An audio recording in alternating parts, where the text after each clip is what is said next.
summer STEM activities. We are just thrilled that you're here with us in the summer, and we're so exciting. Hi, Charo from Ganado. Very cool, Ganado AZ. A shout out to the rural. That's fantastic.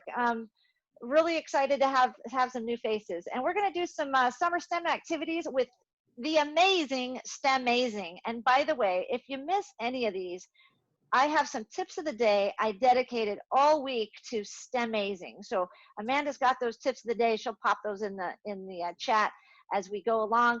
But seriously, just head to our YouTube channel and see some great tips of the day all about STEMazing.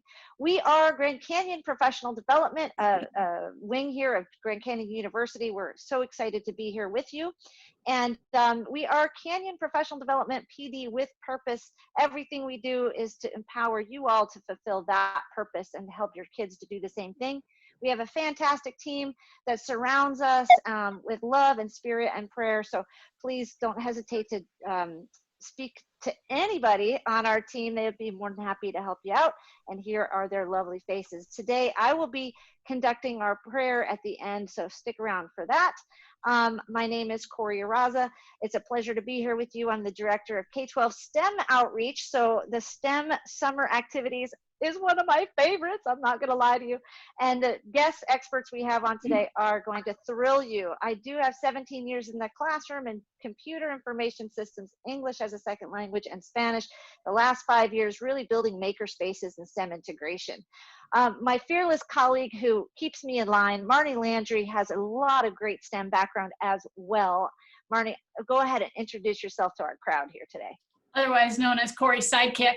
Not true. I'm the K-12 STEM Outreach Manager, and my background is in high school life science, writing curriculum, and STEM integration.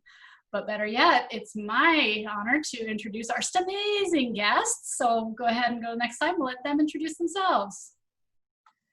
Hi, I'm DaNel Hogan. I'm director of the STEMazing project at the Pima County School Superintendent's Office, and my background is in physics, middle school and high school physics, but I usually try to tell people don't let that scare you away. I spent 2 years as an Einstein Fellow working in Washington, D.C. at the Department of Energy on energy literacy. So I usually say that I know more about energy education than anybody else in the world, but you should take that with a grain of salt because I don't think a lot of people are vying for that title. And then for the last 7 years, I've been building and expanding and working on the STEMazing project here. And we do loads of professional development for teachers and have a couple of teacher leadership programs that we're really proud of as well. So lots and lots of work from pre-K to 12th grade. And it's my pleasure to have Sherrie Dennis introduce herself. My partner in crime. That's right. I'm the sidekick, Sherrie Dennis. 25 years of experience teaching pre-K all the way through 5th grade.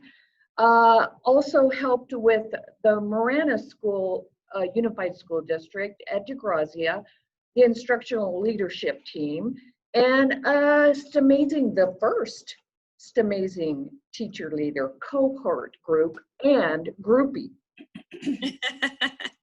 See, there's no sidekicks here. I'm telling you what, there's so much knowledge right here. I'm so excited to have both of you on our webinar, right, Marnie? I mean, we are just thrilled. From Marnie's biomedical and experience, oh my gosh, this is just exciting stuff. And speaking of exciting tools, Marnie, would you tell us a little bit about our toolbox? Yes, we've got lots of frequent flyers in the house today, so they already know what's going to happen here.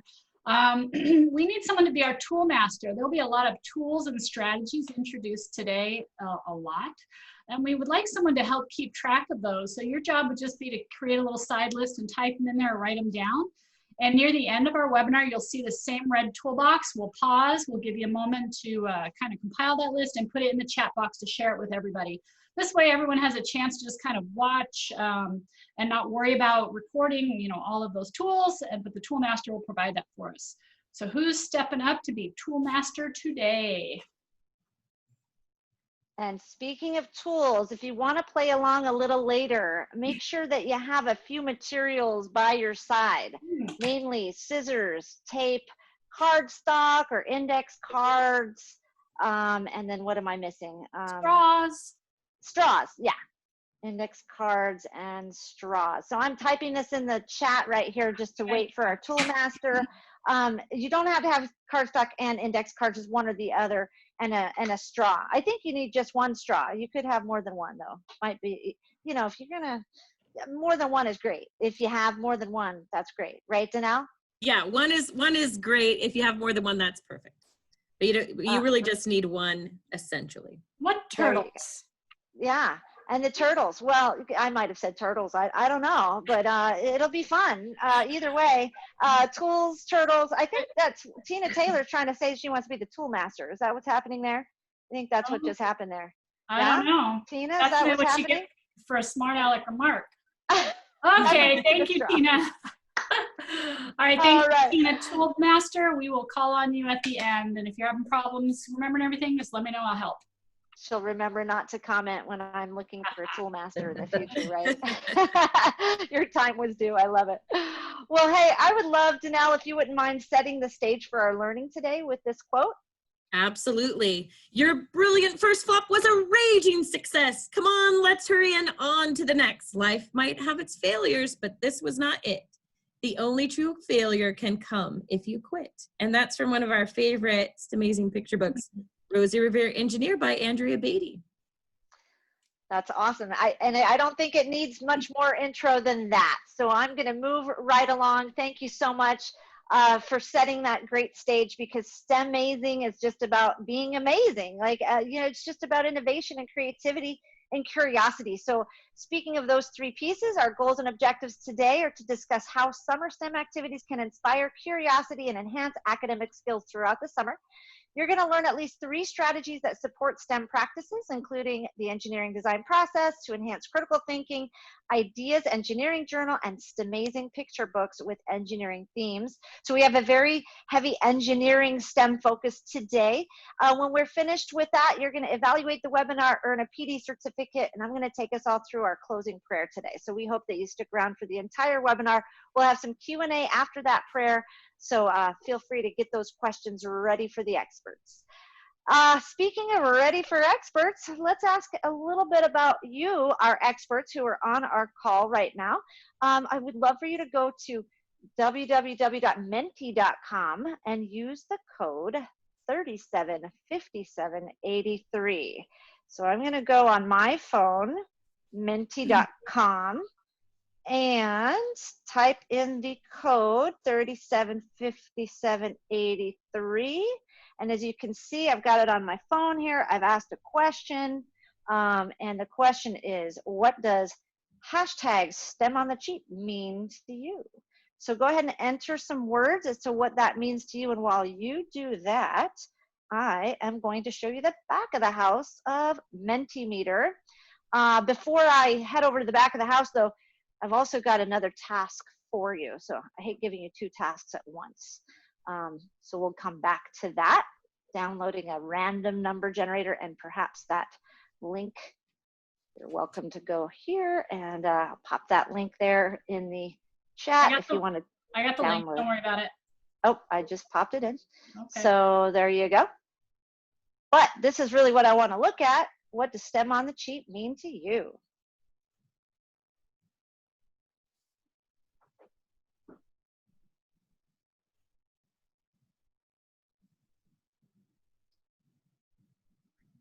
Corey, you know what I like about this one is like? I like the background. It's really nice compared to a lot of the other polling tools that we use. So that's kind of neat, but it just it has a nice picture in the background. It kind of looks like Machu Picchu from you know, like in my head, but I do think that it's an exploratory background, which is why I chose it. That exploration, that concept of curiosity. And also, Marnie, what I think I like about it is, and it reminds me of your biological, like you're a biology guru. It's all about biology, right? It's just, that's a lot of ecology, biology, environmental science right there, right? Yeah. And here we are, this little tiny human over here. Wow, these are great responses. We're loving them. That looks so cool.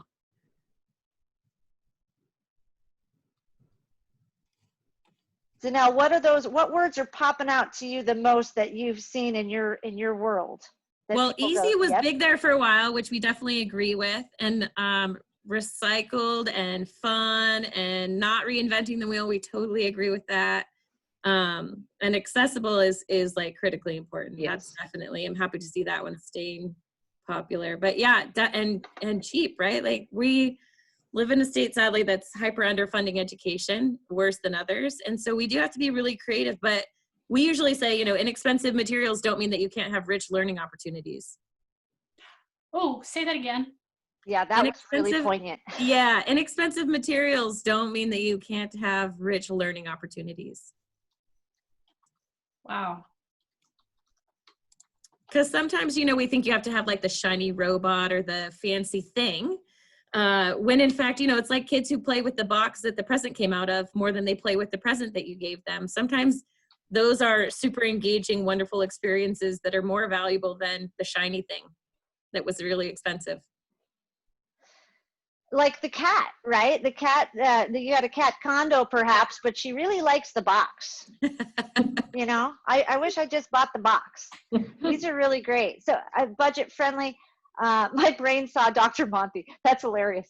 Okay, small and fun, comfortable, understandable, engaging, interesting. And all these words that go along with great teaching: interesting, engaging, fun. You know, great teaching and STEM seem to just go hand in hand, don't they?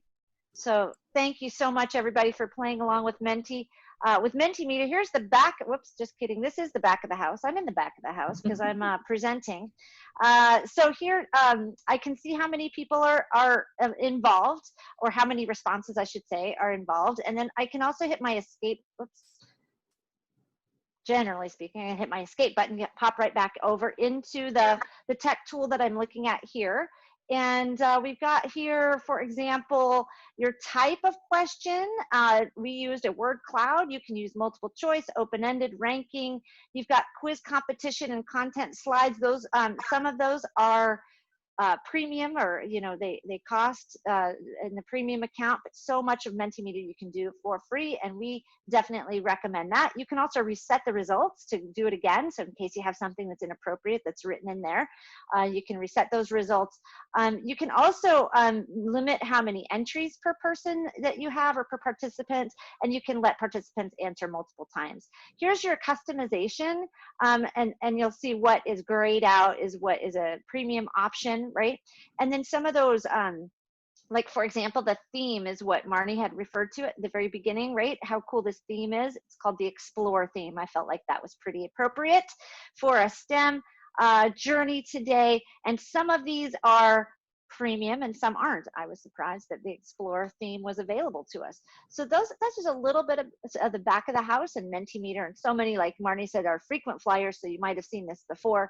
So we're not going to spend too much more time here in the back of the house in Mentimeter. We really just wanted to see how, you know, what those words meant to you. And you know, DaNel, what's up with the hashtag STEMontheCheap? Can I go back and ask you that? Yeah, you'll notice that Sherrie and I both gave our Twitter handles. So mine is at the STEMazing Pro and Sherrie's is at RobotGeneral5. So we really feel like Twitter is a phenomenal professional development tool. And if you're somebody right now that's rolling their eyes, we will say that we were in your position, both of us at one point. And I had a good friend who convinced me that Twitter could be the most amazing professional development tool that exists. And we're actually running some webinars throughout the summer on using Twitter for professional development, because it really can feed your soul and connect you with people from around the world that are as passionate as you are about education. So the hashtag STEMontheCheap, if you go to Twitter and search for that, you'll find mostly our posts, but other people have started using it. But that's essentially a way to file all these really cool STEMontheCheap ideas together on Twitter and find them again later. And give me a second here because my computer is, there we go. She's back. She was waiting for you to finish speaking before she wanted to talk again. There we go. Yeah, so I will definitely, I had put in the chat there, Twitter builds your PLN. Marnie, tell us about a PLN. What the heck is that all about? Professional Learning Network, or sometimes people, you know, conflate PLN, PLC. Your learning network. And I missed out on participating in a learning network for many years as well. I was just kind of naive. And my extended network has been the source of all my success and all my ability to grow as a teacher.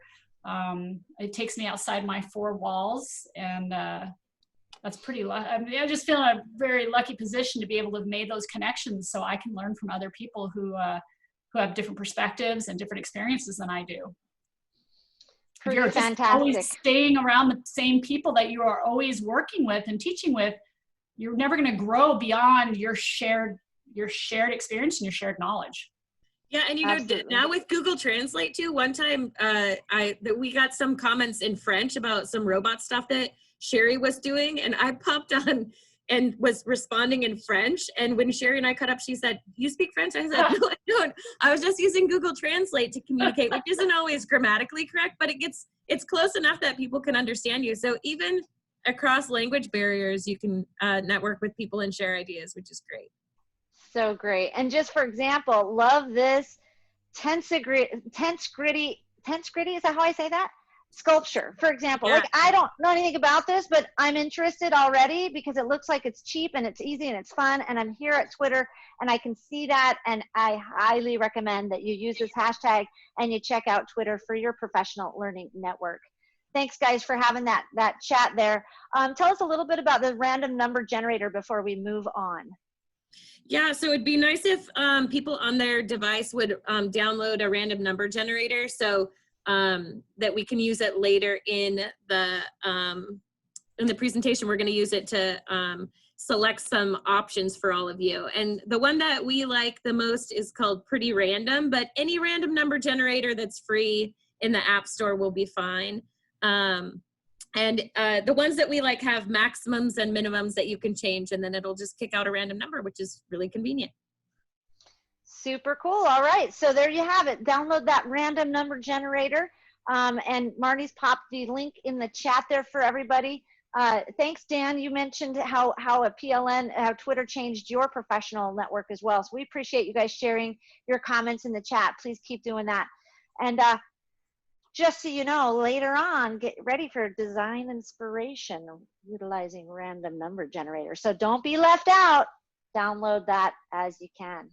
All right, so Marnie, tell us a little bit about the takeaway, and then we'll jump right into some content. So you notice we've got a takeout container. So we want you to keep in mind what your takeaway or your takeout's going to be. We use this as a visual cue, as a tool. If you're interested, we have a template that you can use, and later on you can click in our YouTube show notes and you can pick the template up there.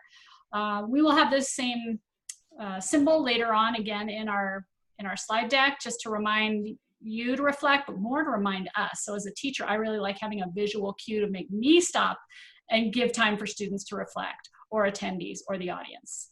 So thank you. Yeah, it's a great strategy, a tool that allows you to stop and go, wow, that was pretty cool. Let's think about that. So with that said, how does science, technology, engineering, and math, and you can add the E or the A if you like, the A for arts, the R for religion. I've heard it in many different forms, but we like to be, you know, we started with STEM. We're going to stick around with STEM. People ask me this question, is it STEM, STEAM? What's your stance, Corey?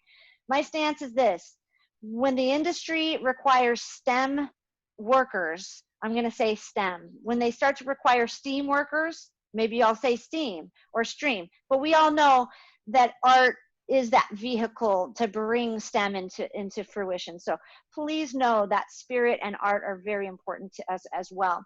But how does STEM support education? Well, we talked a lot about that 3R model in education: relationships, relevance, and rigor. And yes, you might think STEM and rigor go hand in hand, but really we're here to talk to you today about how relevance is probably even the larger word that comes to mind when it comes to STEM practices in the classroom. So let's talk a little bit about relevance as we move into today's lesson. And DaNel, I would love for you to talk about this piece of relevance as we get started. Yeah, so I think we're all aware that we still have some really critical issues to work on in terms of racial discrimination in our country, and those are in the forefront right now. And today actually is shut down STEM on Twitter, and a lot of organizations are kind of closing their social media feeds off today and taking some time to reflect on social justice and cultural relevancy in STEM in particular. And obviously as teachers, these are critical issues for all of us. We know firsthand how these impact our students and their families. And there are some really awesome ideas for how to incorporate these into STEM curriculum. And so NSTA has a recent blog post about social justice-centered science teaching and learning, and we have the link for folks. And then if you don't know about STEM teaching tools, they have briefs on nearly everything associated with STEM education for audiences like parents and administrators and what have you. And so this is one of many briefs that they have that is related to Black Lives Matter and bringing in cultural relevancy and social justice into the STEM classroom. So we encourage you later to take some time today and really focus on thinking about how you might bring these issues to the forefront with your students, and not let this moment pass to really make some strides forward when it comes to racial discrimination for our students and families. Thank you so much, DaNel. Very, very, not just important, but critical right now in our world. And I just wanted to bring everyone's attention to the fact that I just popped into the chat, and it's not totally finished, so I'll complete my statement. But GCU will take an active role relative to equity in STEM this year by offering scholarships to high school teachers who will bring MESA, math, engineering, science achievement to their campus. So let me finish that statement. The reality is that we need to do better, right? DaNel just said it. We all need to do better as a community. And I think STEM is a great place to start. And we need to look at that minority gap and the education of all of our students. And everyone deserves that high level of rigor, relevance, and relationship. So thank you so much, DaNel, for really accentuating that today and starting off with this topic that's so important. So with that said, our engineering design process at GCU, I'm going to just start, I'll talk a little bit about this, and then I'm going to ask DaNel and Sherrie to take it from here. But I want you to understand that here at Grand Canyon University in our CSET college, our College of Science, Engineering, and Technology, we have an engineering design process, kind of looks like this with our stakeholder input in the center there. This is in our engineering school. We also require our students to have a business course that goes along with their engineering courses so that they understand what it's like to not only innovate, but also to scale if they end up patenting an invention. So for example, electric longboards is an invention that came out of Grand Canyon University, and our students own 100% of that intellectual property. So just a little bit about the engineering design process as it relates to the way in which engineers process and learn, and then also how you can take something from the innovative standpoint and then up to scale, reflecting and identifying problems and revising solutions to problems that you look at again. So DaNel, thank you for starting it off with our engineering design process. Thank you for that, that kind honor. I know that you use this a lot, and tell us a little bit about the engineering design process that you really think focuses in on children's learning and STEM. Yeah, you know, there's lots of versions of the engineering design process. You can Google it and check it out, right? And it's like the old scientific method that we're trying to kill because it's not a linear scientific method. It's the processes of making sense of the world that we really want students to focus on. And same thing here, this should likely have some more arrows on it. So one thing I liked about your version compared to this one that we use a lot are all the additional arrows, because it is generally fairly messy and moving around, not necessarily even around this circle numerous times. But this is one we like, especially for elementary school students, and it's based on work related to the Engineering is Elementary program out of the Museum of Science in Boston. But it adds in some of the questions and prompts that teachers might use. So especially for teachers, it's a good tool for them to think about. And just that the goal is newer, improved product, process, or system, right? And so that is what engineering is attempting to do. And then what it is that you're trying to engineer can vary dramatically, and we'll see one of those examples today. But we also like, oh, one sec, go back. Sorry. No, there's a really great quote at the bottom here that says, failure is always a part of the process, so is learning from failure. So that goes back to our Rosie Revere quote and our kind of paranoia about letting students fail and how damaging that is, and really when it should be celebrated, as we saw with that quote from the picture book. And so again, that if we try to help destigmatize the idea of failure and that it is a really beautiful, wonderful way to make progress, then I think that we're doing our students a favor by helping them get over that idea that it's horrible to fail at something. We want to fail all the time and then make it better.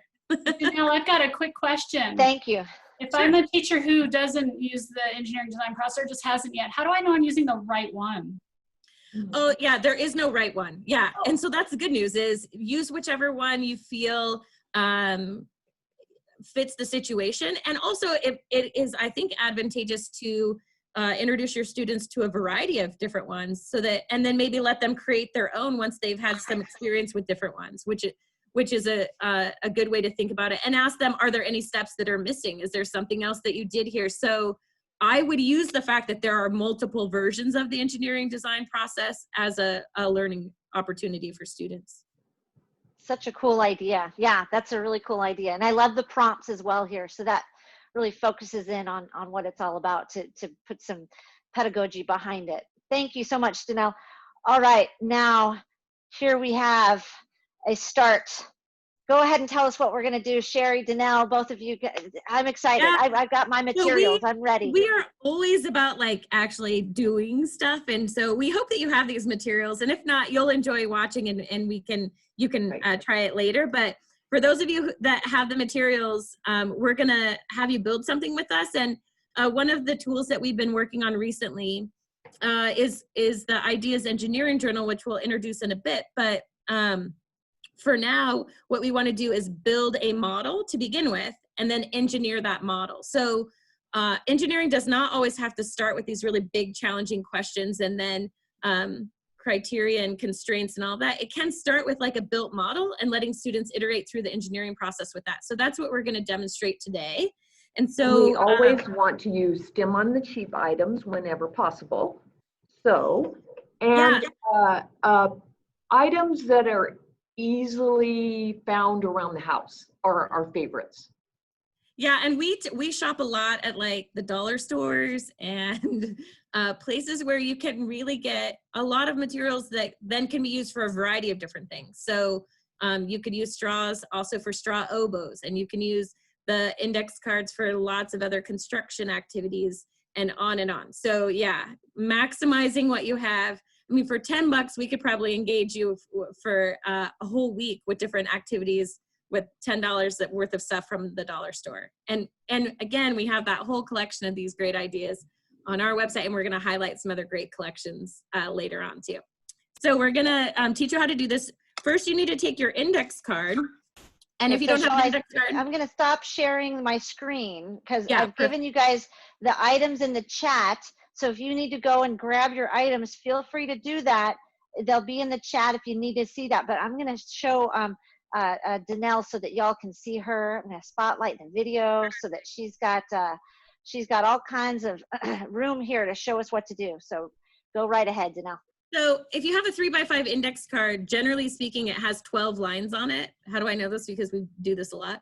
And so if you count and cut along every fourth line, then you can basically cut this into thirds. And so we want to cut our one index card into 3 strips that are approximately equal. And we love, if you don't know the book Ish from Peter H. Reynolds, oh my gosh, first of all, you should have every book that he's written because they're so amazing. But in particular, Ish is great. So it doesn't have to be exactly perfect as long as it's 1/3-ish of the index card. So if you have like a blank index card, just kind of eyeball it and cut it so that it's 3 strips that are about the same. And mine are a little off because the lines aren't perfectly spaced out on these cheaper index cards. That's okay too, it's gonna be fine. So I'll give you a little bit of time to do that. It seems like that's a good way to preface any these STEM activities. That's okay, it'll be fine. Yes. And look right there, I can already identify a math practice, estimation. Oh yeah, yeah. Well, and fractions, right? So yeah, I can incorporate some fractions into that as well. Yep. So those opportunities for integration are everywhere. You just have to be watching for them, of course. So with your straw, we have flexible straws, but and it doesn't really matter which way the flexible part on mine is right here, but whatever kind of straw you have, just tape one of those strips to the end of the straw like this. So I have it just, the straw is flush with the end, and then I put tape across the top of the straw here to tape it to the index card. So it looks like a T, as my niece was saying on Monday when I was doing this with her and some of her classmates virtually. So they had fun with it.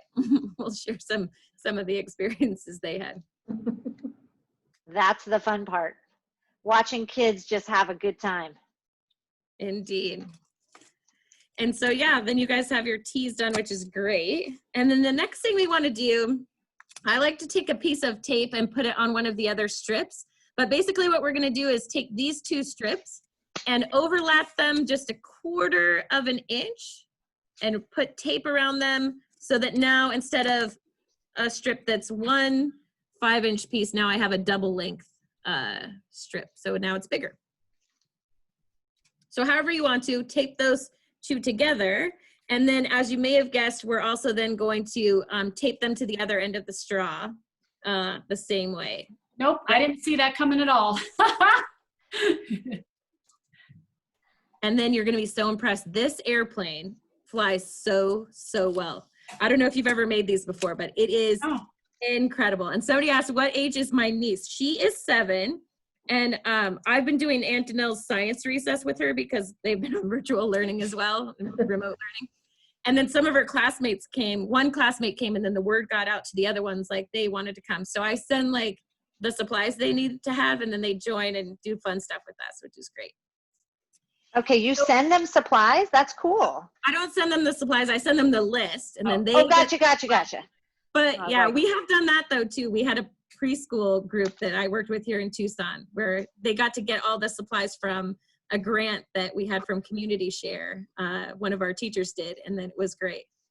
So your plane should look like this, and once you have it ready to go, then we want you to get up and go and fly it, and then report in the chat how awesome it is. It should fly like so well. It's so amazing. And if it doesn't work, just turn it around and see if it flies better this way or that way. Experiment with it, but oh, it's like so amazing.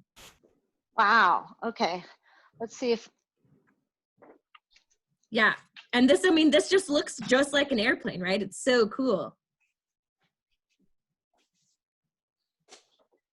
Ah, did you see my airplane go through my, I'm trying to, now I can't find the other side of it. Where did it go? Where did my airplane go? Okay, so I'm not going to torture you too long, but these do not fly that well. No, okay, good. I'm about to type in there. Mine is pretty janky. Okay, so It's a technical term. interesting enough, Avi DaNel, has done this before, and so she mine, knows, yeah. mine flew. Yours flew. Sometimes they flew a little bit. If you balance them just right, sometimes they will fly all right. But in a big group, and I've done this with like 200 teachers, it's like, that's not, and I'm so excited about it. Like, oh my gosh, this is going to be the best plane you've ever seen. And it's not so awesome. But if you now take these, and some of you knew this, so I saw Avi has done this project, and you tape these into 2 loops that line up with each other, then we'll try it again. So take a piece of tape and make each one of these wings into now a loop. So I usually put a piece of tape here and then bend this into a loop and overlap it about 1/4 of an inch so that it'll be pretty stable. So I have one loop like this. I'm going to do the same thing with the back one and then fly it, and we'll see what happens. So this is the back loop. I'm going to also tape this one into a loop. So we call this a 2-looper airplane. And what's interesting is you can even say that in the beginning, and people think once you have it still looking like an airplane that it's going to do loop the loops. And again, it's this idea of like, we want to fail a little bit first and be okay with that. Like, it's not that great. And then now when you take this, and sometimes I'll give people the hint that you should have the smaller hoop in the front, but you can also let them figure that out on their own. And then we also want them at this point to notice and wonder. So you may have noticed that Sherrie and I are twinsies today. We love this Notice and Wonder Woman, the shirts we have, and we have stickers that have this on there. You can look this up on Twitter to find the woman that put this out there. it's really started a lot with the math community. So if you're involved with any of the math education communities on Twitter or social media anywhere, they really love noticing and wondering as well. So there again is some great integration between math and STEM stuff that we're doing. So when you flew this one in the chat, can you tell us, like, did it work better? Marnie, how is yours doing now? Ooh, much better. Corey, how's yours doing? I was so excited because I was geeking out on the Wonder Woman wall. That would be really cool. But I realized, number one, and not only does it fly better, but I was so excited that I got to revise it because I had taped mine all weird at first, and I think that affected its flight path. So now I'm excited again. That was twice you excited me. Right? And then people will also, when they fly it, sometimes it will fly and stay stable, and other times when it's flying, it will spiral as it flies. And so then the question is, if you have one that's doing one of those phenomenon, can you adjust it in some way to get it to fly stable or to spiral if you have the other one? And what causes that? What's beautiful about this is I have no idea exactly what it is that's causing that spiraling. I have some ideas that I could test, but I don't know for sure. So here again, we really want teachers to be able to learn with their students and say to them a lot, hey, I actually don't know. So let's investigate that and try to figure it out together. And what a beautiful thing to be able to do with students. So we've made something now that does actually function pretty well, this two-looper airplane. And that might be where some people would leave off this activity, but we're gonna encourage you to make it minds-on in a very, very significant way. And Sherrie and I literally just last week have put together this ideas engineering journal, which is a part of a huge collection of these journals that we've been putting together. And I've been telling people recently, I really think this collection of work that we're doing now is going to have the biggest impact on science education compared to anything else I've done in my whole career. And I've done a lot, but this is it's really powerful, good stuff. And we've heard that from teachers that we've introduced it to already. So we're super excited about it. So Corey, can we go back to the slideshow now? Absolutely. Thanks. I was just about to ask. Perfect. So this is the journal. Oh, by the way, that was, I popped in the Ish book in the chat. We love Peter H. Reynolds, and he has some other books that would be brilliant also for social justice as well. So Be You and Say Something are two beautiful books that we also connect to STEM ideas and social justice in the classroom. Okay, so then once you've built this two-looper airplane with your students, the next thing that we would encourage you to have them do, and this can also be done virtually, so Sherrie hasn't yet converted this into a Google Doc and Google Slides version, but we've also had teachers take screenshots of this resource and post them in Google Classroom, or you can just use the structure of the journal to engage students with some of these questions, and they can do this without having to print out the journal. So one of the things we're really concerned about is the equity and access of these resources for students that have online access and internet access and those who don't. And we're really trying to make sure that they're equally accessible. So what we would have students do at this point is draw a picture of this exact design and label it on the front cover of the Ideas Engineering Journal. And you'll notice that want me to be? No, back one. Not quite yet. Okay, sorry.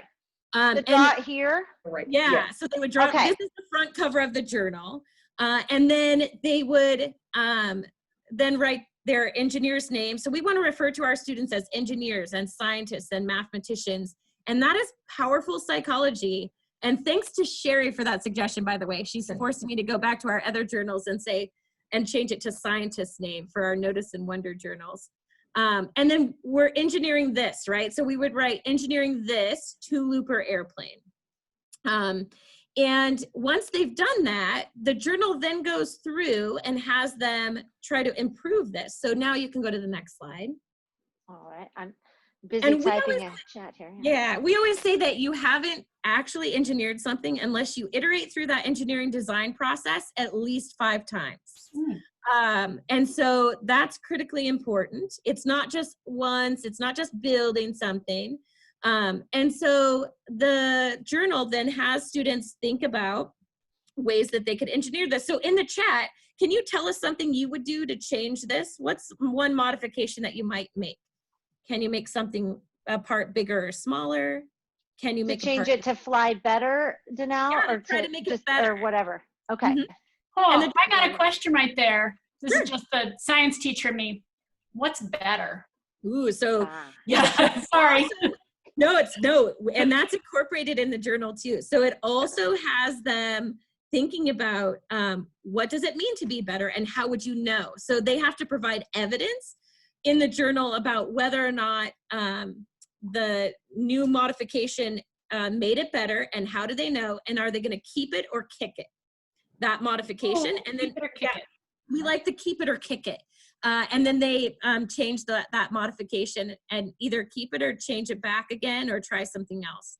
But it's also about trying not to change too many things at a time. Right. And we also start out very generally easier ideas to get them engaged in it. So can you make it bigger, smaller? And then we move the journal to more abstract by the end of the journal. Yeah, and then so Corey, you can go to the next slide. You'll see. I'm so excited in the chat. People are just putting some amazing things in here. Bigger fuselage, flexible straws. I mean, look at virtually, DaNel and Sherrie. Look at what you're getting from these adults. I can imagine how kiddos would be talking to you, regardless of in person or not. I know that we want this to be in person. It's so much richer in person, but look at the idea that you're helping with virtual as well. Sorry, just wanted to throw No, that out. absolutely. And when we were working with Ava Nicole and my niece Holly on Monday, so a 7-year-old and an 8-year-old, they would come up with ideas, and I would say to them, well, that's testable, so go ahead and try it. And by the end, Ava Nicole was saying that herself. She would say, what if I try this? And I would say, well, how are we going to find out? She said, you have to build it and try it. And it was very clear that she knew by the end that is how we figure out if it's going to work or not. And that is what we want for all of our students. So it's really, really powerful to engage students with these. And in that case, with my niece and her classmate who are a little bit younger, we didn't go through all of these, but they certainly iterated through more than 5 different modifications to their designs, for sure. And then it's about engaging them with those questions and helping them make sense of what they're doing.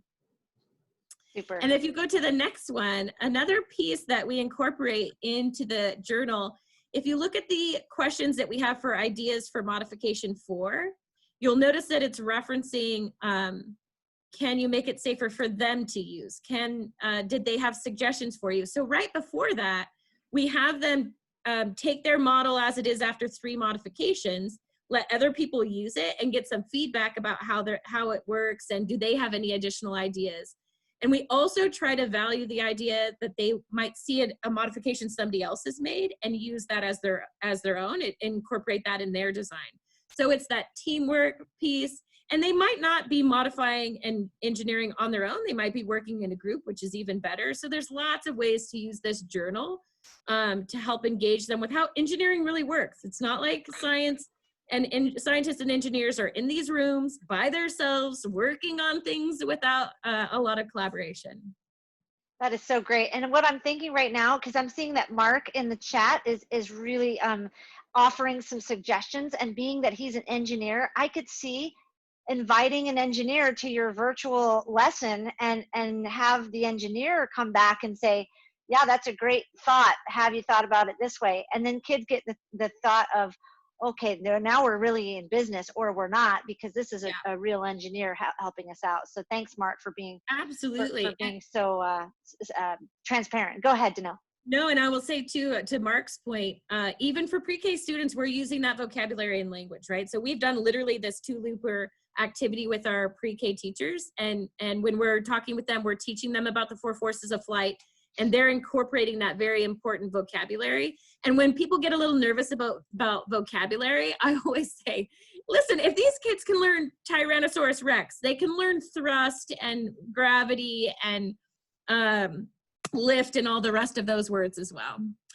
So we love picture books, and we love incorporating them into what we do.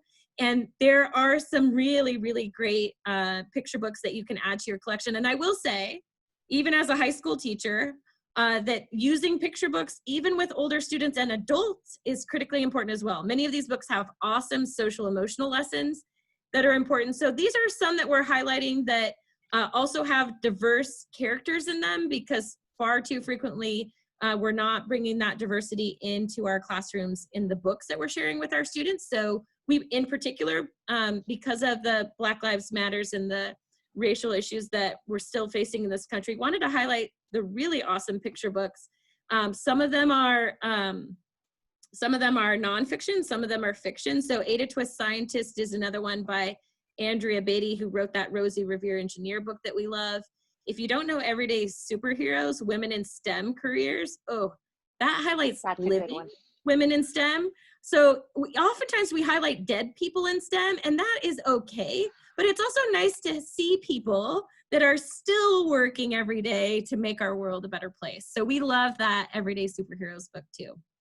All right, it is 10:48, so we got to cruise through this, DaNel. What do you think? I think we can have them use their random number generators, and then maybe on social media, we can have them share their drawings with us. How does that sound? Oh, I love it. Love the idea. Now, on social media, what's that hashtag again? Hashtag STEMontheCheap. There it is. All right, we'll make sure to get that in the chat for you. And okay, you can use that hashtag on Facebook now too, as using hashtags. So if you're on Facebook or Twitter, you can use it. Are we ready? Yeah, you should have your random number generator on your phone, and you can put both sides up. I think we can do both sides at the same time. Beautiful. And on your random number generator, you want to change the maximum number to 15, and the minimum number should be 1, or you could just ignore a 0 if you get it, I guess. And then what we're going to do is use our random number generator to pick something that you're going to design and what it's going to be inspired by. And this design inspiration activity comes from RAFT, Resource Area for Teaching, and we'll share that link with you later. But basically, this is called Force Morphological Connections, and really creative, fun ideas can come out of this. And it requires literally imagination, creativity, piece of paper and a pencil. If you have markers or crayons, even better. But it really can just be about dreaming about something that forces these two things together. So on your random number generator, you're going to randomize a number. I got the number 4. So I'm going to design a lunchbox that is inspired by number 6, a starfish. So I'm going to design a lunchbox inspired by a starfish. Somebody got a boat inspired by a lobster. So tell us what you get in the chat. We want to know what you have to design and what it's inspired by. And this is tied to biomimicry. So we have people figure out what they want to do, and then draw those out. Sometimes if you have a group of students that just got the same one, like design a lunchbox inspired by a starfish, to protect their creative space, we might have each student make their own design first, then share their design with their group. And then their collective group design has to incorporate at least one characteristic from each team member's idea so that it is really a collaborative project. Ooh, a musical instrument inspired by a volcano, an umbrella. These are a kick. These are so funny. The trombone.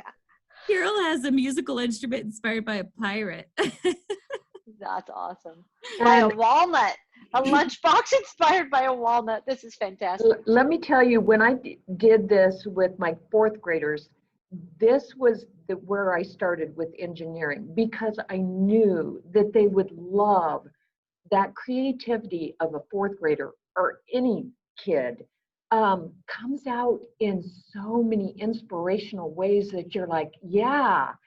I think they got design a backpack based on an elephant, and they had come up with so many ideas that then they didn't want to stop. They wanted to finish their designs. So oftentimes, DaNel, you know this is true, they take it home and bring it back and show you like what they did all afternoon.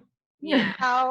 How amazingly exciting. And you ladies are helping us to create the next generation of students. This is all about inspiration, creativity, and design. It's exactly what we're going to need.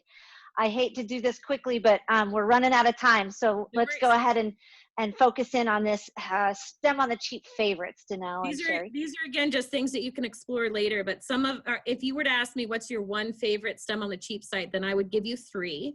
And those are the science stacks from the Exploratorium. And we're doing a webinar with Zeke from the Exploratorium on the 17th. So you can check this amazing website. Oh, you gotta go, you guys, gotta go. So webinar on 17th, put that in your calendar right now. And then there's Toys from Trash. Arvind Gupta has hundreds of ideas that use stuff around the house. And they are only just projects like step-by-step, here's how you build them, but then using things like our Notice and Wonder journals and our Ideas Engineering journal, you can turn those into really awesome minds-on stuff.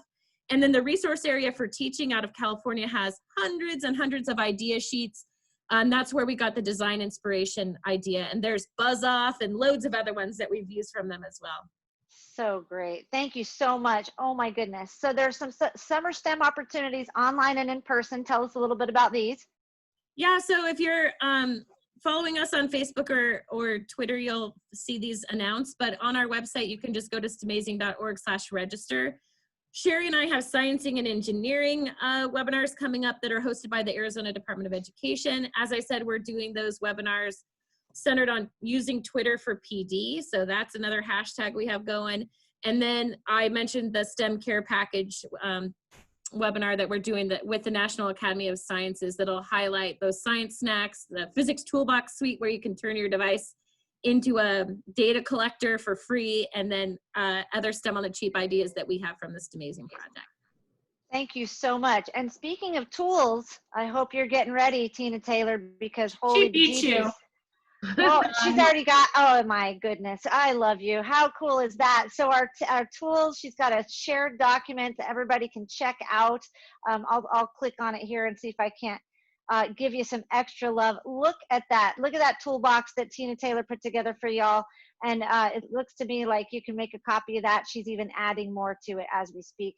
A huge round of applause for our tool master, Tina Taylor. Way to go. Woo! Holy bejeebies. That is great. Just a couple extra activities. We've shown this before on our webinars, so you certainly, probably those of you frequent flyers know what we do here at GCU for our summer STEM activities. These these webinars, they change. Whoops. They like, for example, if you want to do our cybersecurity, which by the way, we're going to highlight cybersecurity in August. So definitely join us back for our August our August webinar, our monthly series now. And there's, like, for example, you can go to Cybersecurity Live, and Dan Utek just went to one, so you could tell us in the chat if you liked it.